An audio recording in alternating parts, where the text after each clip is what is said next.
গরম ভাতের সাথে যদি কাঁচা পাকা টমেটোর মজাদার একটা চাটনি হয় তাহলে কি আর কিছু লাগে বলেন তো।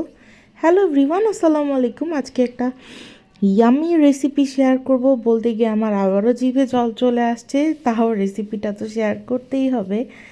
গাছের গাছ থেকে পেড়ে আনা কাঁচা টমেটো আর হচ্ছে বাজার থেকে আনা টাটকা ফ্রেশ পাকা টমেটো, দুইটাকেই একদম দুই খণ্ড করে তারপরে চিকন চিকন করে কেটে নেওয়া হয়েছে। এরপর তেলের মধ্যে একটু রসুনটাকে হালকা ভাজা দিয়ে নিতে হবে।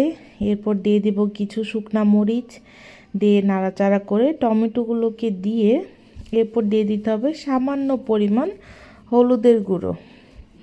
আর এইটা একবার যে ট্রাই করবে সেই বলতে পারবে এটা খেতে কত মজা।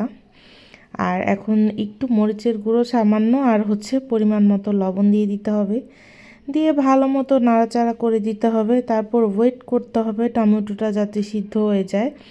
এই জন্য অবশ্যই ঢাকনা দিয়ে ঢেকে দিতে হবে, তাহলে টমেটো থেকে পানি বের হয়ে আসবে আর সেটাতেই একদম টমেটোটা সিদ্ধ হয়ে যাবে। আর যখন এরকম সিদ্ধ হয়ে পানি টেনে আসবে ওই পর্যায়ে পেঁয়াজ কুচি অ্যাড করে দিতে হবে পরিমাণ মতো, দিয়ে ভালো মতো নেড়ে চেড়ে দিতে হবে।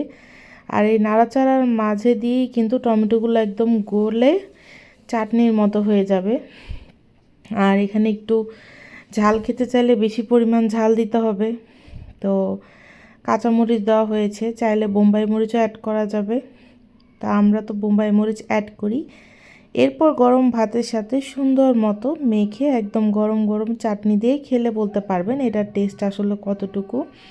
এটা ট্রাই করার অনুরোধ রইল। যারা এরকম চাটনি পছন্দ করেন তাদের অবশ্যই ভালো লাগবে। আজকের ভিডিওটি এ পর্যন্তই। Thanks for watching.